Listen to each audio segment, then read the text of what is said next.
right. Hello and welcome to another episode of I Guess I'll Do It with Pat House. Today, I have somebody who I've known since literally day one, I think. If we didn't meet my first open mic, we definitely met my second one. Today, I have a guy I've known since the very beginning. My best friend, Aaron. David James. Hey, everybody. David What's James going on, here. man? Not much, man. Just, enjoying being awake right now. Nice. Last second packing and planning for the airport. Not that last second. What time's your flight tomorrow? Well, it's last second for me. Okay. I have a lot to do, and my sleep cycle is completely jacked up. So basically, when I've been falling asleep is when I need to be at the airport. This is a quick trip, right? You're just flying in on Friday, coming back on Sunday from Austin, Texas? Yep, Austin, Texas, yep. Nice. Yeah. I've realized I pack less and less, and especially on like those 2-day trips, my suitcase is half full. I mean, I have nothing in there. I can probably do it with a backpack. Pretty much the only reason I think I don't do it with a backpack is because I bring like a camera with me. Yep. Yeah, but I do carry on. I'm not checking anything. Oh, yeah. Unless you're selling anything or whatever, there's no reason to check a bag.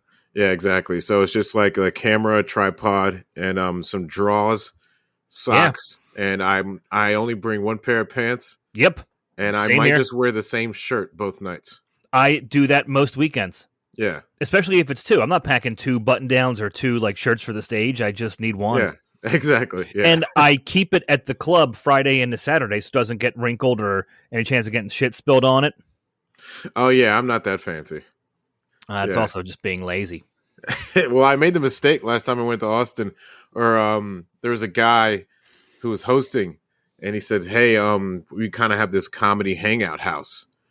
You know, he's Sounds like, "Yeah, awful. it's well, the concept is actually pretty cool. It's just that so basically, it's like they rented this big ass house, and they have like maybe like 8 air conditioners in there because it doesn't have central air." Wow. And each room is like a theme room, but it's like it's like kind of like a gambling house. So they have like one room is like a poker room, one room is something else, and then they have like a bar in there. So it's like a hangout where all these comics come, and the landlord doesn't care. He lets them do whatever they want. But you know how comics are. It's just going to be filled with cigarette smoke, and half the people are doing coke. The other half are smoking weed. Yeah, no thanks. No to all of that. You had me at gambling when it first started, and I'm like, I'm already. Yeah, but by the time you leave there, you smell so bad. Oh, well, then you have to bring a third shirt for the flight. Exactly. Home. Yeah, that's why I'm glad I had another one, because I was just like, there's nothing I can wear again that I have on right now. Like those clothes immediately went into a plastic bag. Like it was trying to get rid of evidence for the rest of the weekend. All right, man, let's get to it. I'm almost certain we met my very first open mic, October of 2004. And if my memory serves me correctly, I think you started the exact Wednesday before I did. I think you're 1 week ahead of me in stand-up. Do you remember about when you started? Was it October 2004? It sounds about right. Yeah. Because I remember you started one Wednesday, I was the week after, and then Lawrence Killebrew was the Wednesday after me. We met, and he was like, that was my first time. I'm like, that was my second. Yeah.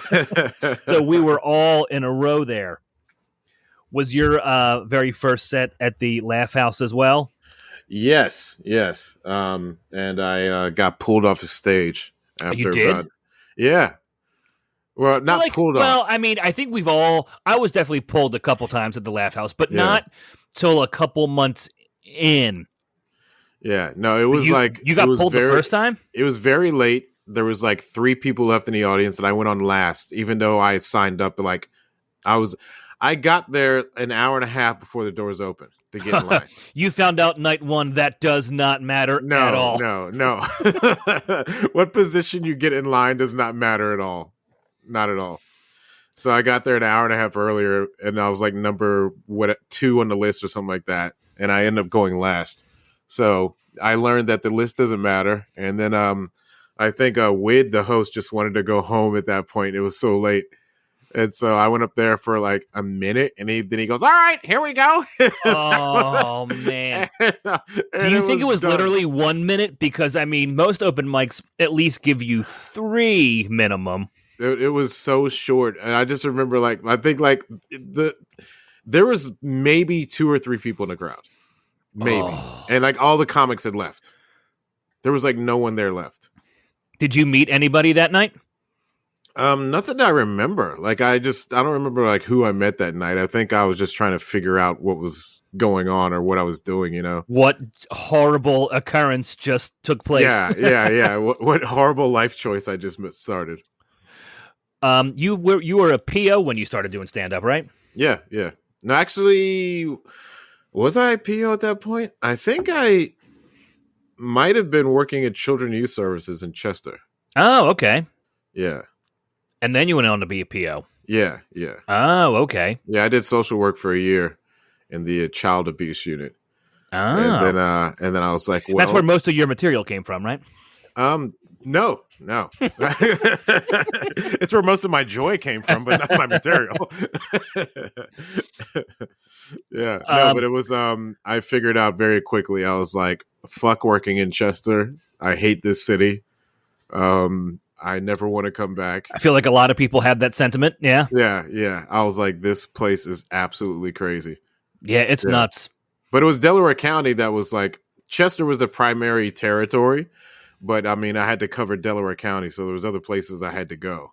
Delco, where I'm from. Yeah, your hood. Yeah. Yep, absolutely. Not many cases in your neighborhood, Pat. I don't really know if Springfield Township would make that kind of impact on your work. yeah, I think Springfield Township, they kind of keep their child abuse, in home. That not much snitching. Yeah, absolutely. We all know the kid that we all know, but you just don't say it. Yeah. So let's go back to the beginning. What was your? I find that most comics on my podcast were drawn into comedy or specifically stand up at a very young age. What got you into it, or what do you remember about your first interest in stand-up? I probably you're from Virginia or DC or Maryland, somewhere around there, right? I'm a military kid, so I bounced around all over the place. Okay, but was I right in all those states? Kind of, yeah. Okay, all right, kind of. Yeah, there is a middle ground between them, and I know that you're from that kind of area. Yeah, I'm from Earth somewhere. Okay, but the as far as like moving around and all this stuff, I think my first experience. So my first exposure to stand-up particularly was probably Bill Cosby himself and Eddie Murphy Raw. Yep. So I remember visiting my dad. Those get mentioned a lot on here. Like those are monumental for so many comics. Yeah, well, he was stationed in Fort Hood, Texas. And so I would like go visit my dad and like he'd be at work and I'd be like figuring out what I'm going to do all day. And so I just started going through his VHS tapes. So he had like Little Rascals. So I got exposed to the Little Rascals from that. Then he had Bill Cosby himself. And he had it might have been the 2 Eddie Murphy specials at that point. I think he had both of them. But I remember watching them. I was way too young to be watching them. But that's like my first exposure to stand-up. Yeah. A lot of people on the podcast have had the same thing. You don't even really fully understand what you're watching, and you know it's probably not good to hear at that age. But you're like, "This is awesome." Yeah, I think some things. I think I understood comedy at a young age for some reason. I think I just understood why it was funny and what they were doing, kind of thing. So, like, I remember watching Married with Children, which I wasn't supposed to be watching either. But I was just watching that by myself. Like, I would watch SNL by myself, followed by Showtime at the Apollo. So I understood SNL. Like, In Living Color was like the biggest thing on earth. Yeah, at that time, because I think when In Living Color broke out, SNL was in a bit of a slump. Yeah. So late 80s, very early 90s. Yeah.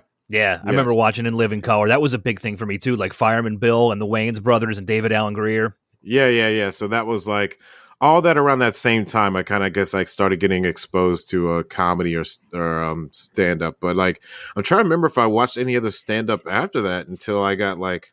Well, yeah, that's what I was going to say. I was like, you just mentioned that you were young watching all that stuff. Like when you were in grade school and high school, were you still in tune to I think comedy in general, or like watching? I don't remember watching stand up in middle school. I think it probably came back to it in high school because they had Comic View.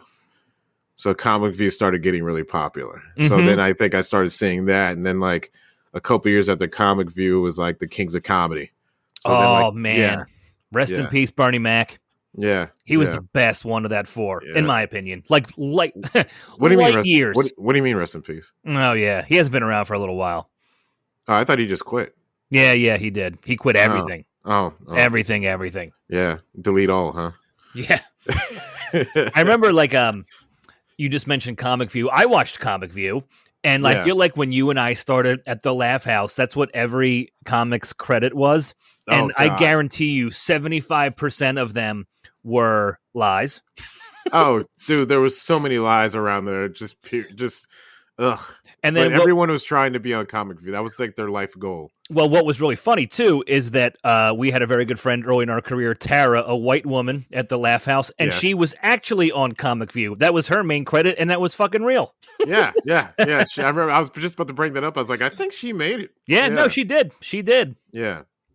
So, all right, if you're working with the child youth services, what was your moment where you knew you wanted to just try it? What happened where you were like, you know what, I'm going to go to an open mic, and I'm just going to try it? I think my friends had been like kind of like egging me on to do it. So like I graduated college earlier than my friends. So like I would be having a full-time job, but it wasn't too far from where I went to college. So like on my lunch break, I'd go to my friends' houses and they're still in college, you know. So I'd like take a nap in their couch and like hang out for a little bit or something like that and then go back to like a real world, you know. But some of my friends would just always kind of like, you know, kind of like push me towards doing something, you know, like in the comedy world.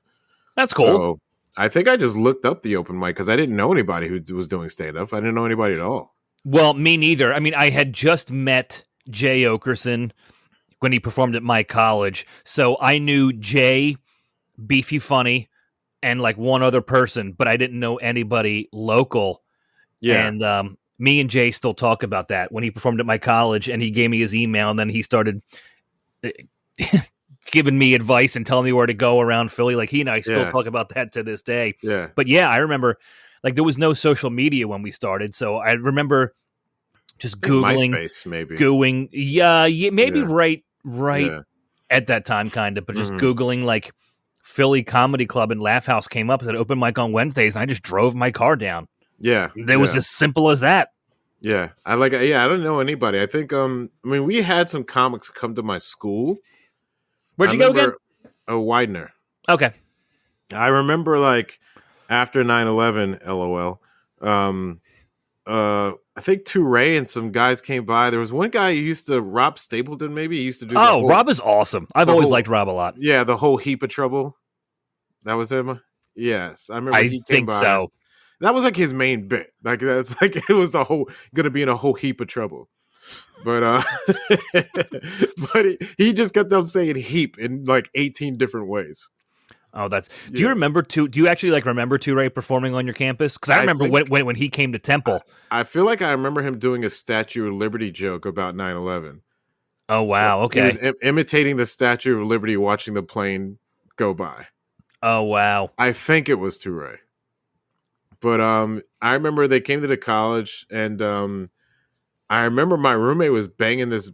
We had a couple Beckys on my floor, actual Beckys. You know, some black people just call every white woman Becky, but they were actually Beckys. And, multiple, yeah. There was skinny Becky and there was linebacker Becky, and SB and LB.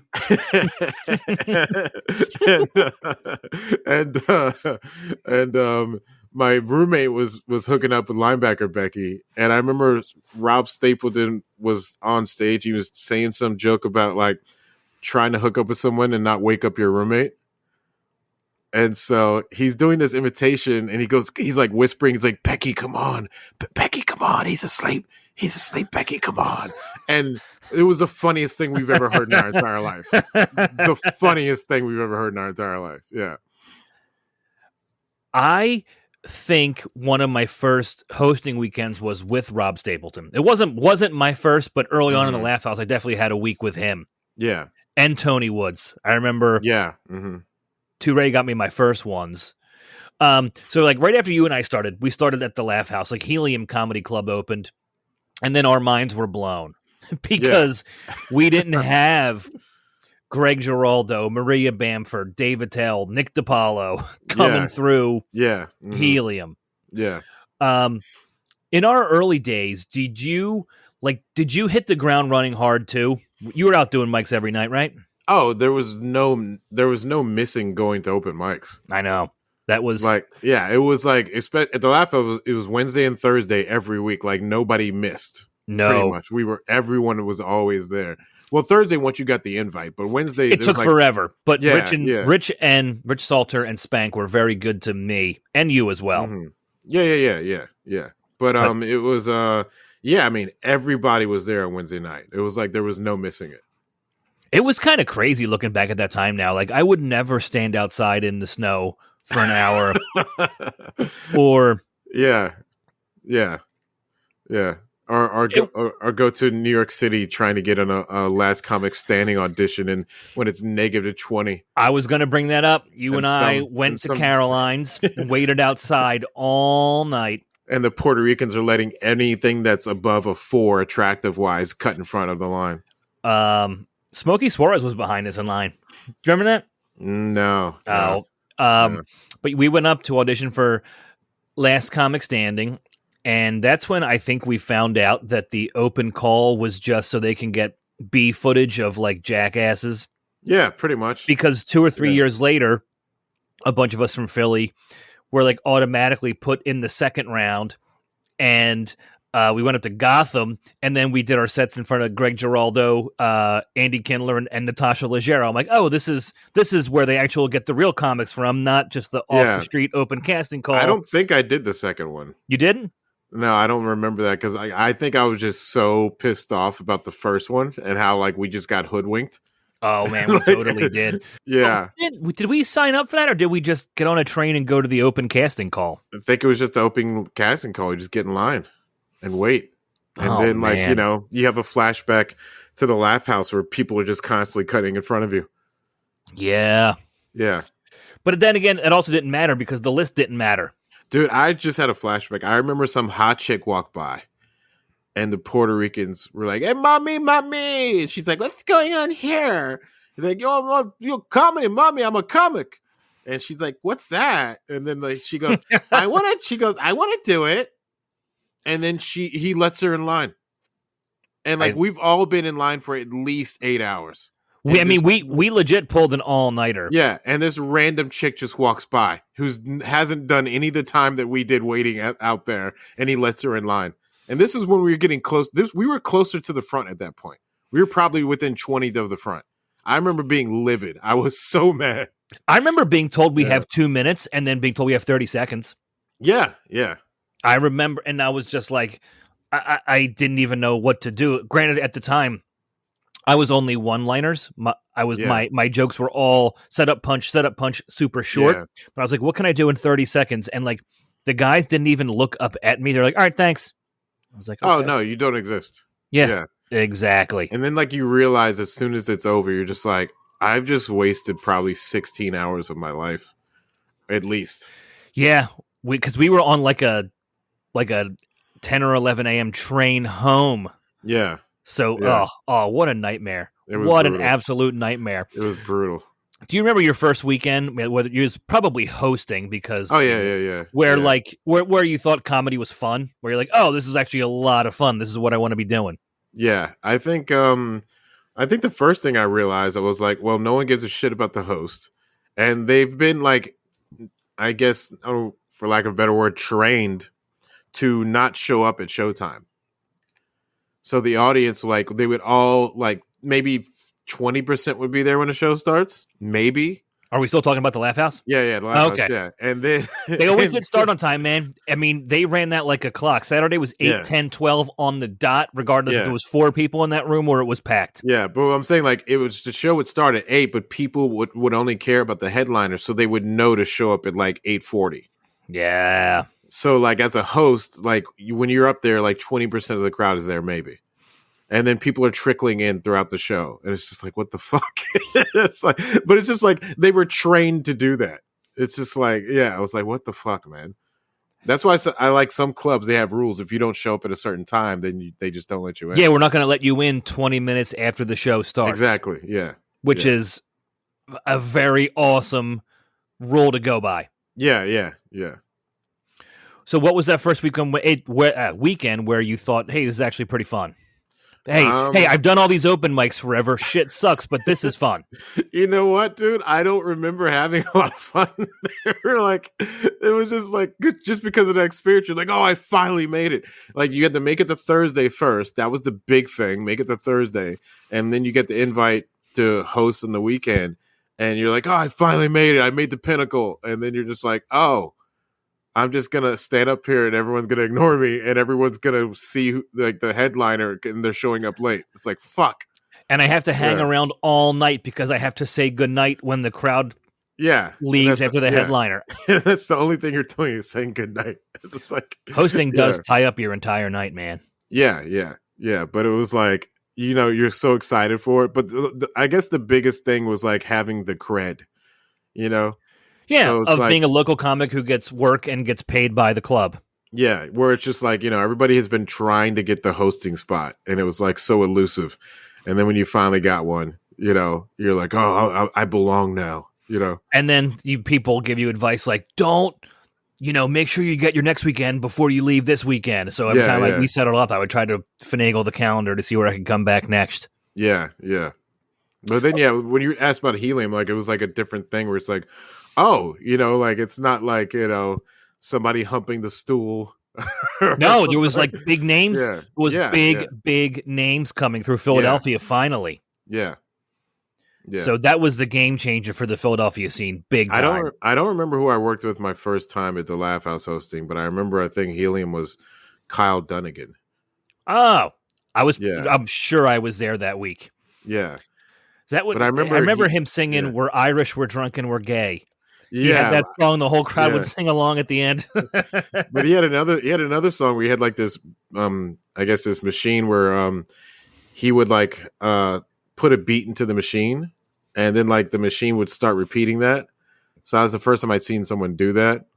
So like he'd be like boo, ch, boo, ch, into the mic, and then like he would stop saying that into the mic, but then the machine would keep going boom, ch, and he just kept on adding different parts to this song. And I remember watching that and I was like, this is fucking hilarious. He's so funny. Yeah.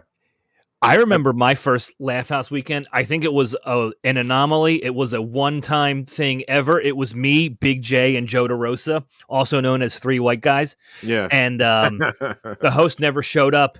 And I feel like they begrudgingly put me on. They knew I could do 10 minutes, but I don't think they were thrilled because I wasn't officially passed yet. And I hosted both shows that night, and then they started using me ever since that night because I was already up there and could do it. Some of the funnest nights was when the host didn't show up, which happened a lot. How?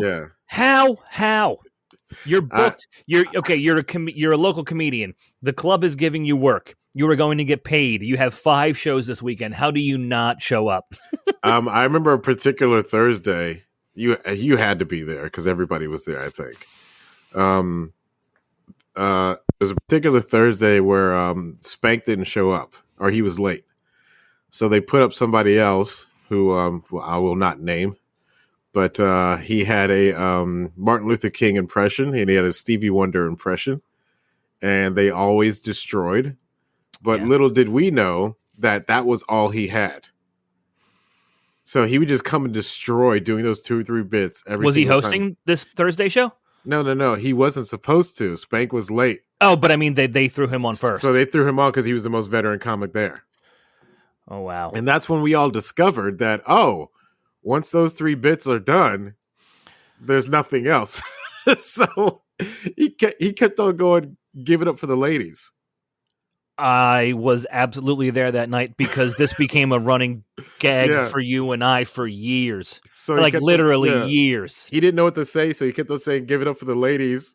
And then it was bombing. He would like try to do crowd work and it would bomb, and he ran out of jokes, so he'd be like, give it up for the ladies. And apparently all the other veteran comics knew that he only had those 3 bits, but us new comics didn't know that, and that's when we realized it. And so Spank shows up and he sees the person on stage bombing, and Spank does not go up there to save him. Like everyone's just laughing in the background. Spank's crying in the back because he sees that this guy's bombing and ran out of material. Which, to those listeners, sounds cruel, and it is. But sometimes you really enjoy a train wreck or watching your friends suffer. It was so funny. It was. I just remember the like, give it up for the ladies. And, like, he would try a joke and give it up for the ladies, and then like after a while, the only laughter you hear are the comics in the back. Like, I was hold it back anymore. Absolutely there for that. I forgot that was the reason why he went on, was because Spank wasn't there. But I remember another night I was headlining a private gig, and the host was not doing well. This person will not be named either. Yeah. And after every single bit, he'd be like, "You guys are a great crowd. You guys are a great crowd." Meanwhile, he's getting dead silence. "Oh, you guys are so great. You guys came on a great show. You guys are a great crowd." Next bit, nothing. "All right, we got a good energy going here. You guys are great." I'm like, what? He's just saying words to make himself feel better. Yeah. It was like, watching someone bomb was like one of the most enjoyable things. But you know what? You and I can point fingers because we have both seen each other eat it numerous times. Oh yeah, definitely. That's the best part about your Friends crew, is that you can point fingers, because we all know what it's like to go up there and bomb, and we've all done that in front of our friends. Yeah, exactly. Yeah, it's been. That's why I always say, yes, we can point fingers. Yeah, or just like if a friend tries a joke before the show starts, like, "Hey, what do you think about this? I think I might try." And you're like, "Yeah, I can try that." And then they go up there and it gets nothing. It's like one of the funniest things to watch. Yep. Yeah, because it's like we just talked about this before the show, and then you both realize, like, oh, that didn't work. Wasn't even close to working. You and I kind of have similar career paths. We've both worked a ton of the same clubs and everything. What's your favorite room? Austin's great. That's where you're heading tomorrow. Yeah. As far as like crowd wise, probably the DC Improv. DC Improv is a nice one. I haven't been there in a while, but man, that is right, yeah. Probably crowd wise was the Improv. You know what? Good Nights is really good too. Now the new one. I haven't been in the new one yet. I'm there next weekend. Yeah, that's really good too. Yeah, I'm looking forward to that. I've heard the room is gorgeous. I think the same thing about Austin. That new room is gorgeous. Both rooms. Yeah. So like Indy's cool also, but they're all kind of the same, built the same kind of style. You know. Mm-hmm. Yeah. Well, they're great because it's intimate. I mean, like Indy is like a square, and I feel like Austin's more of like a rectangle, but the size of the room is like just perfect for a smaller, intimate kind of crowd. Yeah, definitely. Yeah, I'm looking forward to heading to Raleigh. Yeah, Raleigh's gonna. Yeah, it should be a lot of fun. It's a college town. Yes. So one thing you should probably do is go scooting. Oh yeah. Yeah. You'll just see random scooters all over the place. Nah. Yeah. I think I'll just lay low like I always do. No, here's the thing. It looks like it's corny, but once you're on one, you're just like, whee! Oh, I've done it in Portland. I've hopped on those things before. They're almost in every city now. Yeah. I like finding them in places where they shouldn't be. Like I was in Spokane, Washington, and one was in the river next to my hotel. Someone just chucked it over the balcony on top of the rocks. Yeah, of course. Yeah, there's always some psychopath who's going to do that to the scooters. Yeah. Let's talk about your special. Didn't you do one last year or the year before? I did one when I did an album, and the special I called One Camera because your alumni screwed up the recording. So I hired some Temple students, and their cameras failed, and two of them were out. One was completely out of frame, one was out of focus, then two of them overheated. And so the only camera that worked was one that I brought myself as a backup. I didn't know this at all. Yeah, this is your alumni. You said my alumni twice. I got nothing to do with that. These are your people. Bill Cosby and these kids. These are your people. Yeah. We had Bob Saget, too. Well, those are the only ones I'm pointing out. Where did you find these kids from? One was working at the club. Okay. And so he goes, "Oh, we're film students." So like, he's like, "Well, I'll pay you guys or whatever." He's like, "We'll bring cameras." Yeah, it's going to be fun, But the cameras that they brought, when you do films, you're just shooting like, a minute at a time. You're just shooting a scene or whatever, right? So stand up, it's like that camera has to run continuously for if you're going to do the whole show or just a headliner for at least an hour. So I guess they were unaware that those cameras overheat if they run for longer than 20 minutes. Wow. So 2 of them overheat. One of them wasn't even in frame, so like it's like a side camera, and it's like I'm pretty much like not even in the picture because they didn't frame it up correctly. Wow. I had no idea that was the backstory behind one camera. When was this? Was this before the pandemic or after? It was like a month before the pandemic. Wow. Yeah. And that one's online now, right? Yeah. All right. So then what had happened was? Yeah. So it was say what? What had happened was, isn't that another special of yours? We don't speak about that one. Oh. Yeah. Oh, okay. Yeah. All right. I'm really good at interviewing people.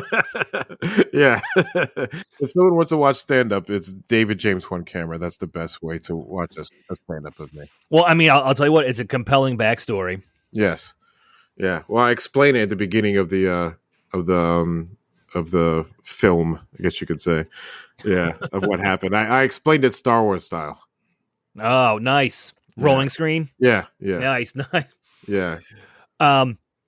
I always love a horror story, Mhm. and I'm going to ask you for one in a second, but I'm going to tell you to tell me one in a second, because I remember a night where you opened for Monique in Atlantic City, and it was not your best of nights. So walk us through that one.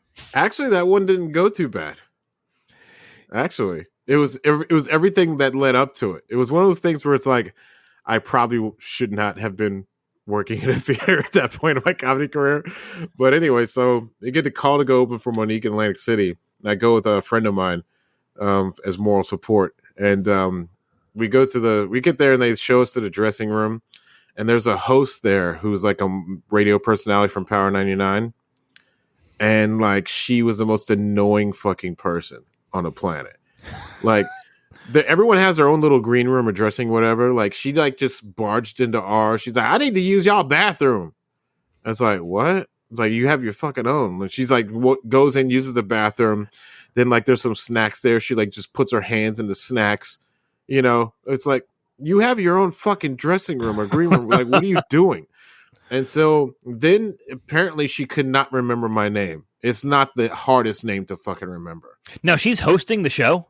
She's like, kind of like an MC, like goes out and says hello, but is not doing any comedy. No, not doing any comedy. That's her only purpose there.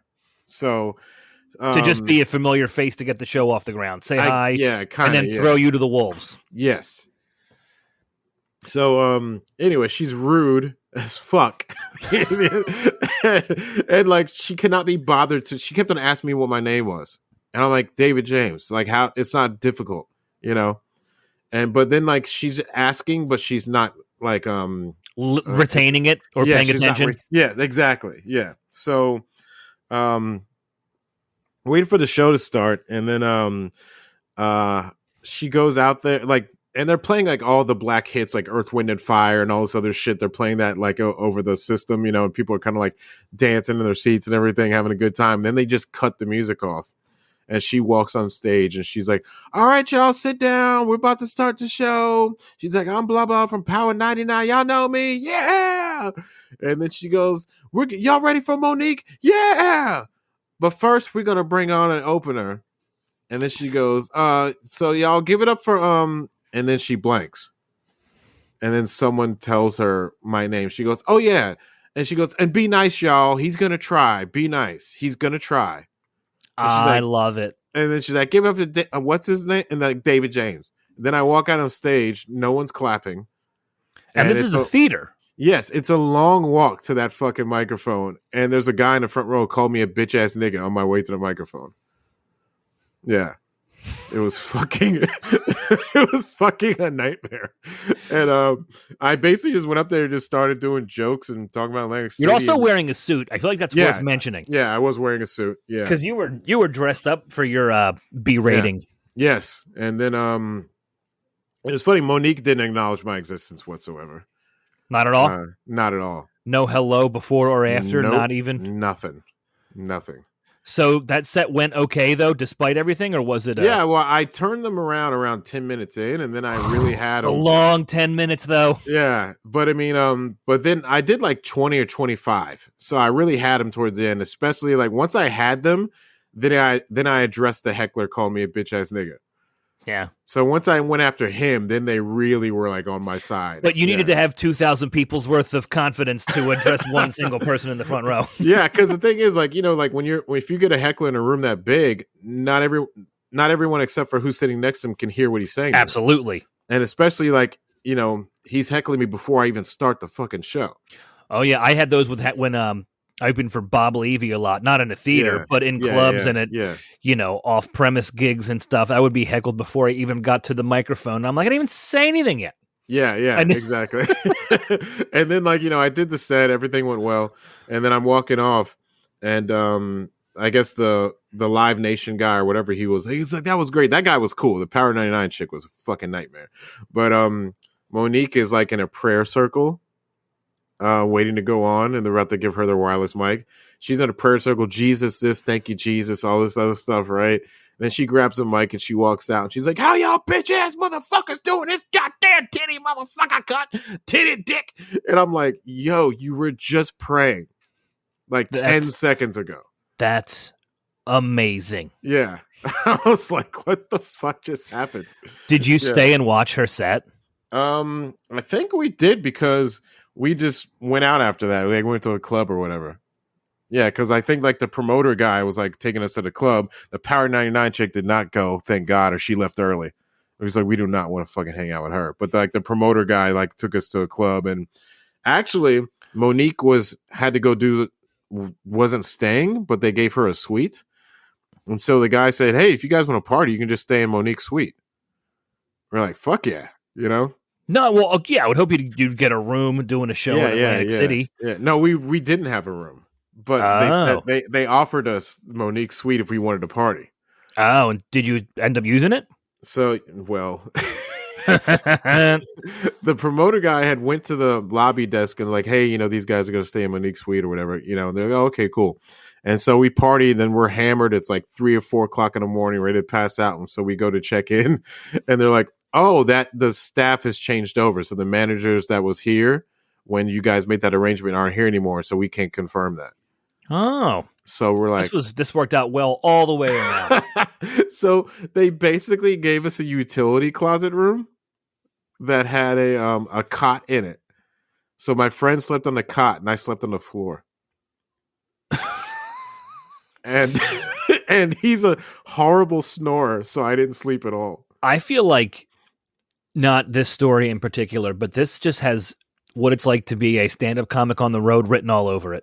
Oh God, dude! It was whether it's verbal abuse or prayer circles or getting berated, or sleeping in a less than favorable room in a hotel or casino. This is like, kind of. Yeah, this is what happens. This is it was horrible. I mean, at least I didn't bomb in the show it well. At least like if that happened, then it would have been like the worst night ever. Yeah. All right. Well, then give me a horror story of your choosing. Then, probably New Year's Eve in San Antonio. When was this? I can't remember how long ago it was. The Improv. I want to say it was 2015, 14 maybe. Okay. So I was doing, I think it was LOL, it's called, in San Antonio. Okay, I've only did the Improv there, and that Improv it was in a mall, right? Yeah, but that Improv is like not a part of the other improvs. It's a little different. Weird. Yeah, it's just a name. I think. A little different. Yeah, so I was at San Antonio. It was New Year's Eve, and I was like, "Oh, it's gonna be cool New Year's Eve." I've done some New Year's Eve shows before. I think you came to hang out with one New Year's Eve show in DC with Ted Alexandra. I think. Yeah. Oh my God! But that had to have been like 07 or 08. Yeah. But that was way early on. Yeah. So I'm used to sold out shows at New Year's Eve. Like this one had like 25 people, and and one of the groups brought their family, so there's kids and with them. So the good thing about featuring is that, you know, you get to leave after your fucking set. So I was like, this is fucking depressing. So I left after my set. Who were you And featuring for? He's partners with Ron White on his tequila business, and he's actually, his sister's married to Ron White. Alex Ramundo, I want to say. Okay, I think I know that name, but I don't know. Yeah. I think it's Alex Ramundo. I think he might have been on like the second round of Latin Kings of Comedy or something like that. But can't say I saw that one. Yeah. So I was like, fuck this. So I go back to the hotel room, and I was like, well, this is sad. I'm not going to sit in the hotel for New Year's Eve. So let me just walk around and try to find a bar or something. And so the only place around there was Applebee's. And so I go into Applebee's and they say, we're sorry, we're filled to capacity. You can't come in. So, the saddest thing I've ever heard. Yeah. So I got denied from Applebee's because, like, you know, that whole eating good in the neighborhood thing, like Texas, like people go to their local places. Going to the city isn't like a big thing. It's like people hang out at their local places. Yeah. That's so funny you said that. The one and only time I've done San Antonio, I was with Dan Cummins and we went to Applebee's after our show. Yeah. Because it was right next to the Holiday Inn and we were staying at. Yeah. So that's where, yeah. It was more like location and being open late than anything. Yeah, exactly. So I got denied from Applebee's. So I was like, this is fucking sad. So I go back to the hotel room and I watch the fireworks out of my window by myself. and then I decide to go on Tinder to try to, like, you know, resurrect the night just in case there's somebody desperate or whatever. And so I match up with this chick and I talking to her like, what are you doing? You know, which blah, blah, blah. So anyway, long story short, I convinced her to come to the hotel.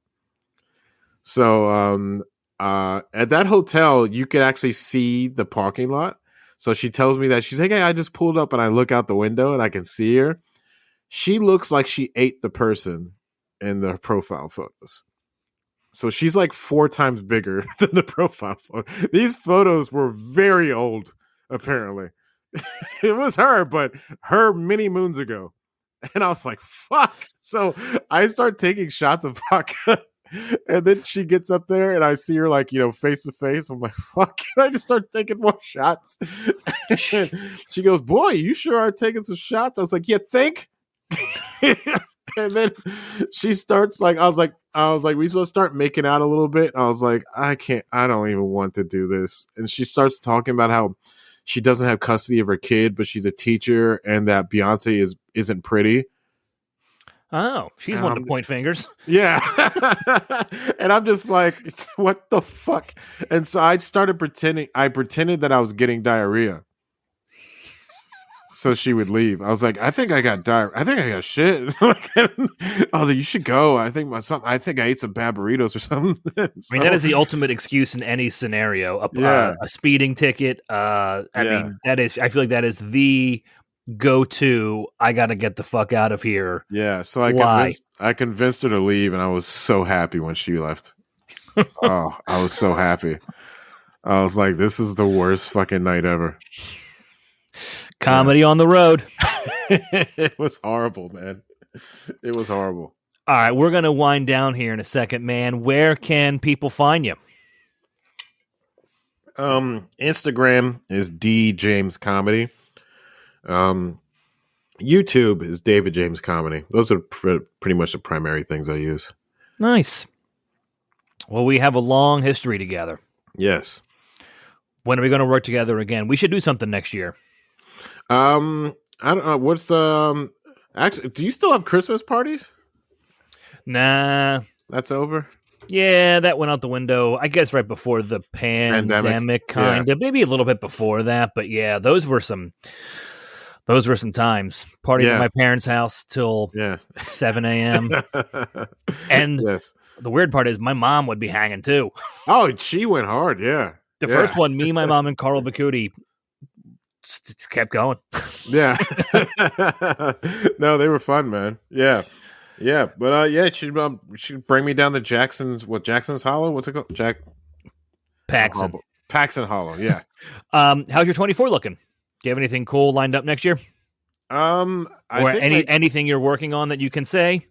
I'm going to Raleigh. That's so. I'm going to Indy, but I think the next year, the next few months, I'm going to focus on other stuff than stand up. Nice. Yeah, just other creative outlets. It's my first thought every single morning. Yeah, yeah. Or it's like I'm not going to stop doing stand up, obviously, but it's just like I want to focus on other things. So I think I want to write a book about my years of working probation parole. Nice. So I think it's be like tales of probation parole kind of thing. That would be awesome. Yeah, and then I kind of like talk about stories, but also mix in my own thoughts about the criminal justice system. And Have you started this yet by any chance? yeah. Okay, because I've started a book about bartending and being not totally autobiographical, but about bartending and doing stand up and stories, and mostly about the restaurant industry. I started that like 8 years ago, and I still go back and forth with it here and there. But I mean, that's been sitting in the can for years, and I think that might be my main goal for 24 is to like put more time and effort into that. So that'd be awesome. Yeah, so it's like trying to focus on other alternative means of artistic expression. Ooh, make it sound so mysterious. Exactly. All right, man. Thank you for being here, dude. We've been buddies for 20 years, and I hope we do more shows together next year. Definitely. All right, David James, everybody. Check out his Instagram and his YouTube. David James. Bye.